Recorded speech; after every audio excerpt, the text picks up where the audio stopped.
నమస్తే, నేను మీ హరీష. కౌంటింగ్ కు కౌంట్ డౌన్, రిసార్ట్ పాలిటిక్స్ షురు, రిజల్ట్స్ పై బెట్టింగ్ దందా, కేబినెట్ మీటింగ్ కు సిద్ధం. రోడ్డెక్కిన రైతులు, కరీంనగర్లో కాల్పులు, భార్య పోరుకు జడ్జి బలి, ఇరాన్ కొత్త డిమాండ్స్ చూద్దామంటున్న ట్రంప్, ఎస్ఆర్హెచ్ దూకుడుకు బ్రేక్. ఇలా బ్రేక్ లేకుండా 90 వార్తలు అందించే నాన్ స్టాప్ 90కి స్వాగతం. 5 రాష్ట్రాల ఎన్నికల ఫలితాలు ఉత్కంఠకు తెరపడనుంది. సోమవారం బిగ్ జడ్జ్మెంట్ రానుంది. పశ్చిమ బెంగాల్, తమిళనాడు, కేరళం, అస్సాం, పుదుచ్చేరిలో కౌంటింగ్ కోసం సర్వం సిద్ధమైంది. బెంగాల్లో అధికారులు ముమ్మర ఏర్పాట్లు చేశారు. ఉదయం 8 గంటలకు కౌంటింగ్ ప్రారంభం కానుంది. మొదట పోస్టల్ బ్యాలెట్ ఓట్లు లెక్కించి ఆ తర్వాత ఈవీఎం మిషన్లు కౌంటింగ్ చేయనున్నారు. 75,000 మంది కేంద్ర పారామిలిటరీ దళాలను మోహరించారు. అటు బెంగాల్లో ఎన్నికల ఫలితాల వేళ హింస చెలరేగే అవకాశం ఉండటంతో హై అలర్ట్ ప్రకటించారు. 11 జిల్లాలను అత్యంత సున్నితమైన ప్రాంతాలుగా గుర్తించారు. ఇందులో ముర్షిదాబాద్, నార్త్ 24 పరగణ, సౌత్ 24 పరగణ, కూచ్ బిహార్, మాల్దా, నాడియాతో పాటు బీర్భూమ్, సౌత్ మేదినీపూర్, హుగ్లీ వంటి జిల్లాలున్నాయి. ఎలాంటి హింస అల్లర్లు జరగకుండా ఉండేందుకు అన్ని కేంద్ర రాష్ట్ర ఏజెన్సీలను హై అలర్ట్లో ఉంచినట్లు అధికారులు తెలిపారు. టీఎంసీ పార్టీ కౌంటింగ్ ఏజెంట్లకు పశ్చిమ బెంగాల్ సీఎం మమతా బెనర్జీ కీలక ఆదేశాలు ఇచ్చారు. బీజేపీ 500 నుంచి 700 ఓట్ల ఆధిక్యంలో ఉంటే అక్కడ ఖచ్చితంగా రీపోలింగ్ కోరాలని వారికి సూచించారు. ఆదివారం రాత్రంతా కౌంటింగ్ సెంటర్ల వద్దే ఉండాలని, సోమవారం ఉదయమే త్వరగా చేరుకునే వీలుంటుందని చెప్పారు. కౌంటింగ్ సమయంలో ఏమాత్రం అలసత్వం చూపించవద్దన్నారు మమతా బెనర్జీ. ఫల్టా నియోజకవర్గంలో రీపోలింగ్ నిర్ణయంపై టీఎంసీ ఎంపీ అభిషేక్ బెనర్జీ స్పందించారు. బీజేపీకి బహిరంగ సవాల్ విసిరారు. బెంగాల్ వ్యతిరేక గుజరాతీ ముఠా ఫల్టాలో పోటీ చేయాలని ఛాలెంజ్ చేశారు. మీ గాడ్ ఫాదర్లలో ఒకరిని ఢిల్లీ నుంచి పంపించాలంటూ ఘాటుగా వ్యాఖ్యానించారు. గుజరాతీ ముఠా వారి తొత్తు జ్ఞానేష్ కుమార్ కలిసి 10 జన్మలు ఎత్తిన తన డైమండ్ హార్బర్ మోడల్ను దెబ్బతీయలేరని తెలిపారు. కోల్కతాలోని ఓ కౌంటింగ్ కేంద్రం దగ్గర టీఎంసీ నేతలు ఆందోళన చేశారు. బీజేపీ లోగో ఉన్న కారును కౌంటింగ్ కేంద్రంలోకి పంపించారని తెలిపారు. ఎన్నికల అధికారుల తీరును వ్యతిరేకిస్తూ నిరసన చేపట్టారు. బెంగాల్లో బీజేపీ కుట్రలు చేస్తోందని, అయినా తమదే విజయమని ధీమా వ్యక్తం చేశారు. తమిళనాడులోనూ కౌంటింగ్ కు ఏర్పాట్లు పూర్తయ్యాయి. 234 స్థానాలుండగా ఎవరికి వారు గెలుపుపై ధీమా వ్యక్తం చేస్తున్నారు. డీఎంకే పార్టీకి ఎడ్జ్ ఉందని ఎగ్జిట్ పోల్స్ అంచనా వేశాయి. దాదాపు 140 సీట్లు సాధిస్తోందని తెలిపారు. మరోవైపు కొన్ని సర్వేలు మాత్రం హంగ్ వచ్చే అవకాశం ఉందని తేల్చాయి. Axis My India TVK party ఘన విజయం సాధిస్తుందని తెలిపింది. దీంతో ఫలితాలపై ఉత్కంఠ నెలకొంది. అటు తమిళనాడులో రిసార్ట్ రాజకీయాలు మొదలయ్యాయి. కొన్ని ఎగ్జిట్ పోల్స్ టీవీకే పార్టీకి అనుకూలంగా ఇవ్వడంతో అభ్యర్థులు చేజారిపోకుండా ఉండేందుకు TVK chief Vijay master plan వేశారు. ఫలితాలకు సరిగ్గా ఒకరోజు ముందే మహాబలిపురంలోని పూంజేరిలో ప్రైవేట్ రిసార్ట్ బుక్ చేశారు. ఇప్పటికే గెలిచిన అభ్యర్థులంతా నేరుగా తన దగ్గరకు రావాలని ఆదేశాలు జారీ చేశారు విజయ్. ఒకవేళ హంగ్ ఏర్పడితే టీవీకేనే కింగ్ మేకర్ కానుంది. మహాబలిపురంలోని పూంజేరు రిసార్ట్లో 100 మంది బస చేసేలా ఏర్పాట్లు చేసినట్లు తెలుస్తోంది. గెలిచిన తర్వాత వెంటనే ఎమ్మెల్యేలంతా సంబరాలు చేసుకోవద్దని విజయ్ సూచించారు. మరోవైపు దక్షిణాదిలో పాగావేరను చూస్తున్న బీజేపీ ఒకవేళ హంగు వస్తే టీవీకేతో కలిసి ప్రభుత్వాన్ని ఏర్పాటు చేసే ఛాన్స్ ఉంది. అందుకే ముందు జాగ్రత్తగా విజయ్తో ఎన్డీఏ కూటమి నేతలు సంప్రదింపులు జరిపినట్లుగా తెలుస్తోంది. కౌంటింగ్ సెంటర్ల దగ్గర అంతరాయాలు కలిగించడానికి బీజేపీ ప్లాన్ చేస్తుందని డీఎంకే ఆరోపించింది. శాంతి భద్రతలకు ఆటంకం కలిగే అవకాశాలున్నాయని ఆందోళన వ్యక్తం చేసింది. కౌంటింగ్ ప్రక్రియ సమగ్రతను కాపాడేందుకు, ఎలాంటి అవాంఛనీయ సంఘటనలు జరగకుండా చూసేందుకు ఎన్నికల అధికారులు చర్యలు తీసుకోవాలని లేఖ రాశారు. ఎన్నికల ప్రక్రియ పవిత్రతను కాపాడాలన్నారు. కేరళంలో ఎన్నికల ఫలితాలకు కౌంటౌన్ షురూ అయింది. కౌంటింగ్ కు ఈసీ చురుగ్గా ఏర్పాట్లు చేస్తోంది. కేరళ వ్యాప్తంగా కౌంటింగ్ కేంద్రాల ముందు టైట్ సెక్యూరిటీ పెట్టారు. కేరళంలోని 140 నియోజకవర్గాలకు సంబంధించి మొత్తం 43 ప్రాంతాల్లో 140 కౌంటింగ్ కేంద్రాలు ఏర్పాటు చేశారు. ఈ ఎన్నికలు అధికార ఎల్డీఎఫ్, ప్రతిపక్ష యూడీఎఫ్ మధ్య హోరాహోరీ పోరు సాగుతుందని ఎగ్జిట్ పోల్స్ అంచనా వేశాయి. కేరళ ఎన్నికల్లో ఘన విజయం సాధిస్తామని ధీమా వ్యక్తం చేస్తున్న యూడీఎఫ్ సంబరాలకు సిద్ధమవుతోంది. మలప్పురం జిల్లాలోని పాండిక్కడ్లో విజయం సాధిస్తామని భావిస్తూ యూడీఎఫ్ కార్యకర్తలు దాదాపు 5,000 మంది కోసం బిర్యానీని సిద్ధం చేస్తున్నారు. బిర్యానీ వండేందుకు 16 భారీ పాత్రలు తీసుకొచ్చామని తెలిపారు. దీన్ని పంచిపట్టేందుకు పట్టణంలో భారీ టెంటును కూడా ఏర్పాటు చేశారు. సిపిఎం సహా అందరినీ ఆహ్వానిస్తామన్నారు. అస్సాంలోని అసెంబ్లీ ఎన్నికల ఫలితాలు సోమవారం వెలువడనున్నాయి. రాష్ట్ర వ్యాప్తంగా దాదాపు 50కి పైగా ప్రధాన కౌంటింగ్ కేంద్రాలను ఏర్పాటు చేశారు. ప్రతి నియోజకవర్గానికి ప్రత్యేకంగా కౌంటింగ్ హాల్స్ తో పాటు కౌంటింగ్ కేంద్రాల దగ్గర 3 అంచెల భద్రతను ఏర్పాటు చేశారు. ఉదయం 8 గంటలకు ఓట్ల లెక్కింపు ప్రారంభమవుతుంది. 8:30 గంటల నుంచి ఈవీఎం ఓట్ల లెక్కింపు మొదలు కానుంది. కేంద్రపాలిత ప్రాంతమైన పుదుచ్చేరిలో కౌంటింగ్ కు సర్వం సిద్ధమైంది. ఓట్ల లెక్కింపునకు ఇప్పటికే ఎన్నికల సంఘం అన్ని ఏర్పాట్లు పూర్తి చేసింది. పుదుచ్చేరిలో మొత్తం 30 అసెంబ్లీ స్థానాలున్నాయి. ఇందులో 16 సీట్లు సాధించిన పార్టీకి అధికార పగ్గాలు లభించనున్నాయి. మొత్తం 166 EVM counting tables, 35 postal ballot tables ఏర్పాటు చేశారు. మరోసారి ఎన్డీఏ కూటమి విజయం సాధిస్తుందని ఎగ్జిట్ పోల్స్ అంచనా వేశాయి. 5 రాష్ట్రాల ఎన్నికలకు సంబంధించి అభ్యర్థుల భవితవ్యం సోమవారం తేలనుండడంతో వారిలో టెన్షన్ మొదలైంది.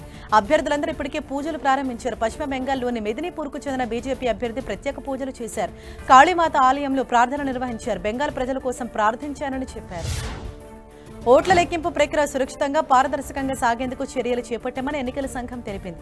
కౌంటింగ్ కేంద్రాల పరిసరాలు, శాంతి భద్రతల ఏర్పాట్లను పోలీసు పరిశీలకులు పర్యవేక్షిస్తారని పేర్కొన్నారు. ఈసీ ఐనెట్ ద్వారా జారీ చేసిన క్యూఆర్ కోడ్ ఆధారిత ఫోటో గుర్తింపు కార్డు కలిగి ఉన్న వారిని మాత్రమే కౌంటింగ్ కేంద్రాల్లోకి అనుమతించనున్నట్లు చెప్పారు. ఎన్నికల ఫలితాలు సోమవారం వెలువడడంతో బెట్టింగ్ రైళ్లు జోరుగా పందెలు కాస్తున్నారు. ఆఫ్లైన్ లో బెట్టింగ్ అయితే దొరికే ఛాన్స్ ఉండడంతో రూట్ మార్చారు. తమిళనాడు ఎన్నికలపై ఎక్కువగా బెట్టింగ్ జరుగుతున్నట్లు తెలుస్తోంది. డీఎంకే పార్టీపై అత్యధికంగా $20 మిలియన్ల పైగా బెట్టింగ్ జరిగినట్లు సమాచారం. ఆ తర్వాత బెంగాల్ రిజల్ట్స్ నిలిచాయి. $5 మిలియన్ బెట్టింగ్ జరిగినట్లు టాక్. తెలంగాణ కేబినెట్ సమావేశం కానుంది. సోమవారం మధ్యాహ్నం 3 గంటలకు మీటింగ్ జరగనుంది. దీనిపై అన్ని శాఖల ముఖ్య కార్యదర్శులు సమాచారం పంపిన సీఎస్ సమాచారంతో అందుబాటులో ఉండాలని ఆదేశించారు. ఈ మీటింగ్లో ప్రధానంగా ఉద్యోగుల పీఆర్సీ, డీఏలు, ఆరోగ్య పథకం, బిల్లుల చెల్లింపు వంటి సమస్యలపై చర్చించే అవకాశం ఉంది. ఆర్టీసీ ఉద్యోగుల పీఆర్సీ ఫిట్మెంట్స్ పై సమావేశంలో చర్చించి స్పష్టతనిస్తారని సమాచారం. గోదావరి పుష్కరాలు, జనగణన వంటి అంశాలపై కేబినెట్లో చర్చ జరిగే అవకాశం ఉంది.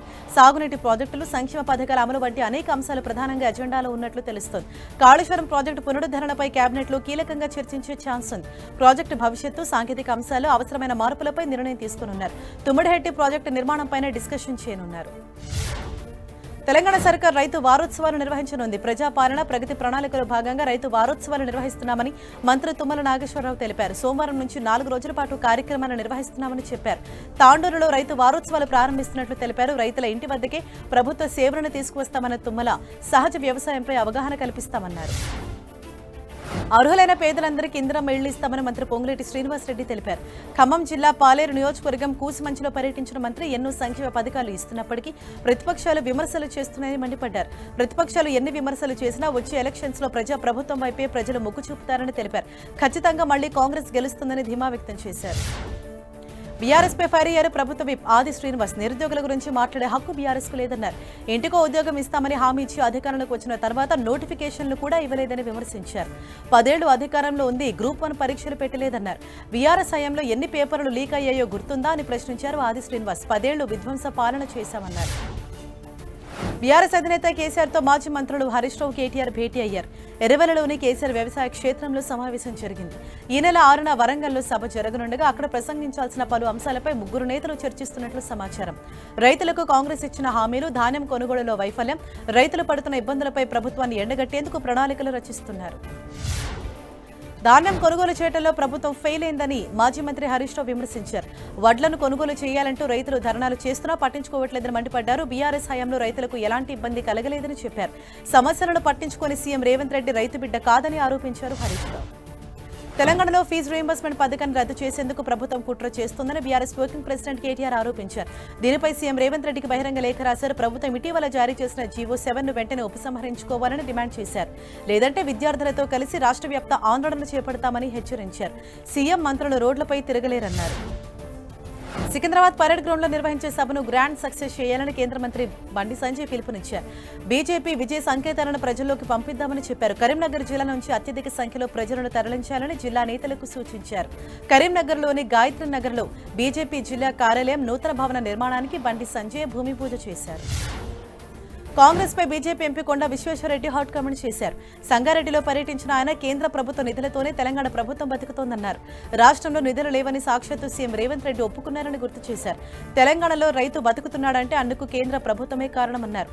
చిప్ప చేతిలో పట్టుకుని నిధుల కోసం కాంగ్రెస్ నేతలు కేంద్ర మంత్రులను కలుస్తున్నారంటూ హాట్ కామెంట్స్ చేశారు.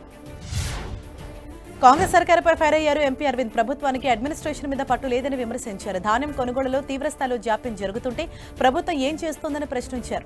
ప్రభుత్వం నిర్లక్ష్యంపై త్వరలో పెద్ద ఎత్తున రైతులు ఉద్యమం చేయబోతున్నారని తెలిపారు అరవింద్. వారం రోజుల్లో రైతులు పండించిన ప్రతి ధాన్యపు గింజను కొనుగోలు చేయాలని ఆయన డిమాండ్ చేశారు.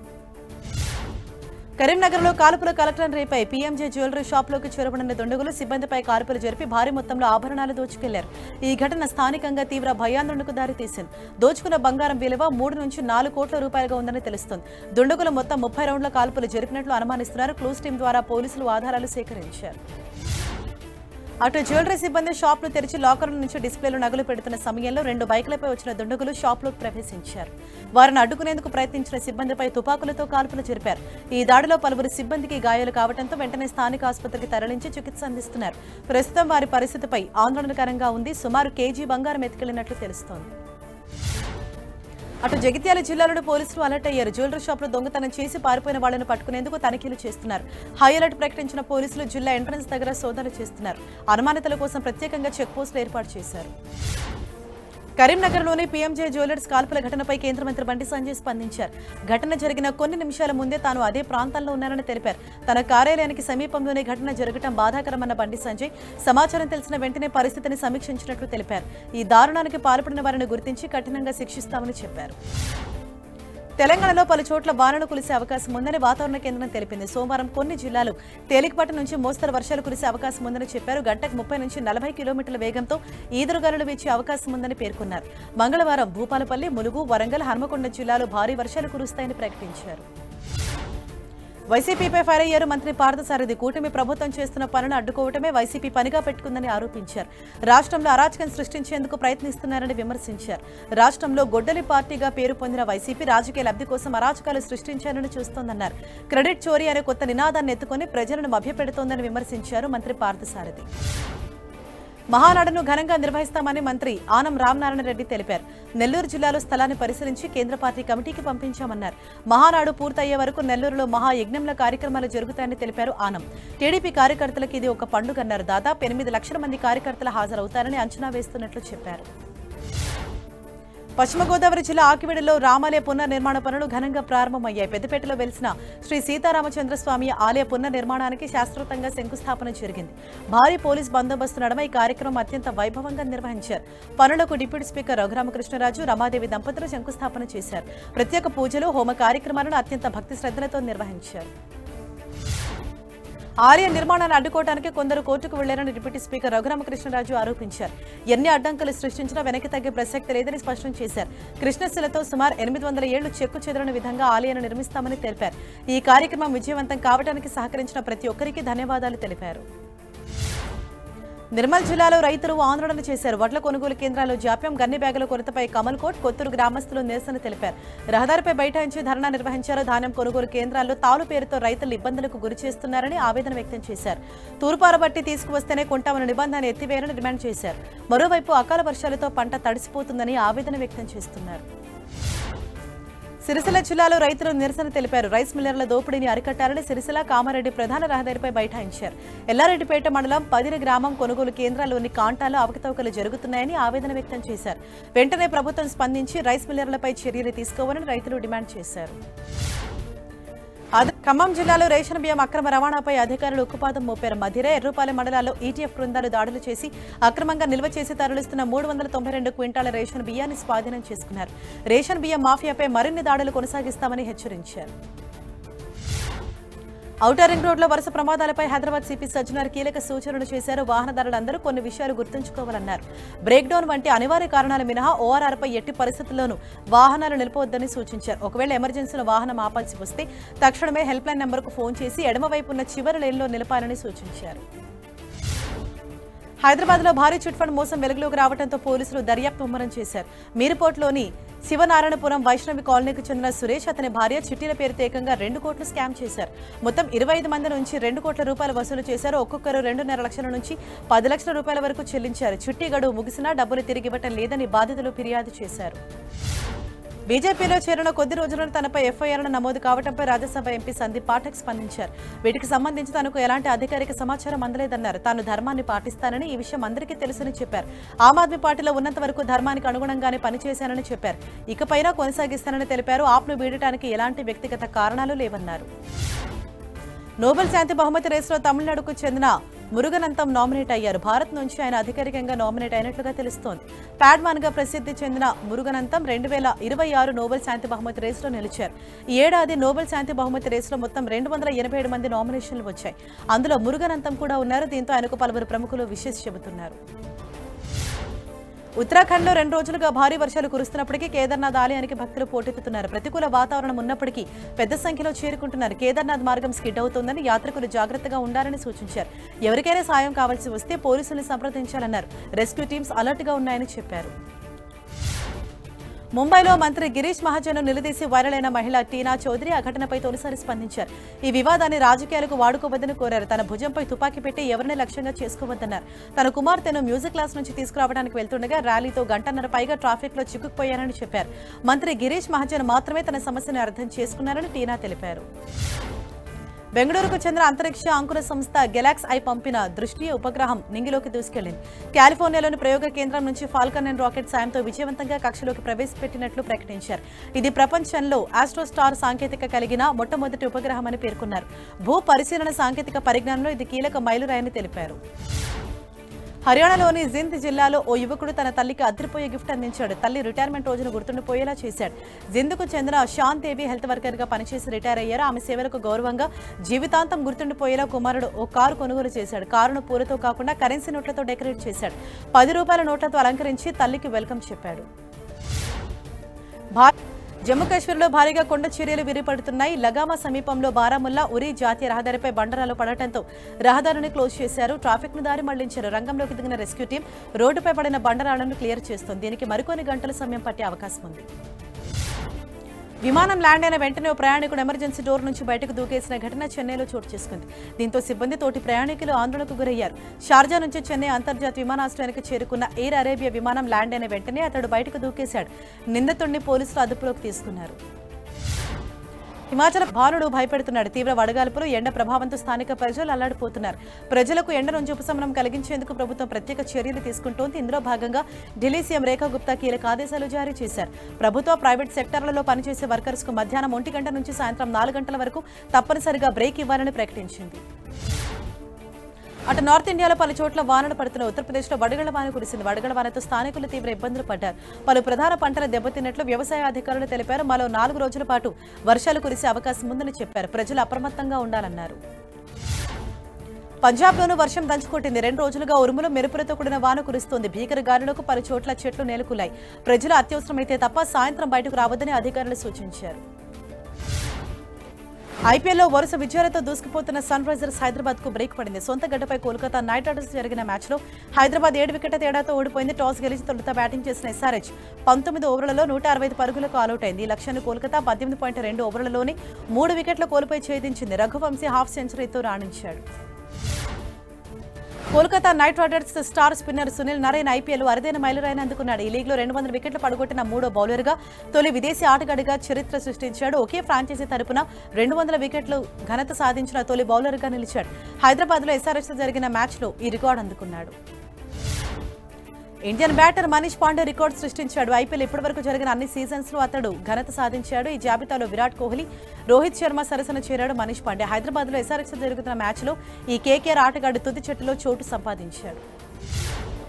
రాజస్థాన్ రాయల్స్ ఫ్రాంచైజీని ప్రముఖ పారిశ్రామికవేత్త లక్ష్మీ మిట్టల్, ఆదిత్య మిట్టల్ పూనావాలా సొంతం చేసుకున్నారు. ఆర్ఆర్ కోసం బిడ్ వేసిన సోమాని కన్సార్టియం నిధులను సమీకరించుకోకపోవడంతో విఫలం కావడంతో పోటీ నుంచి వైదొలిగింది.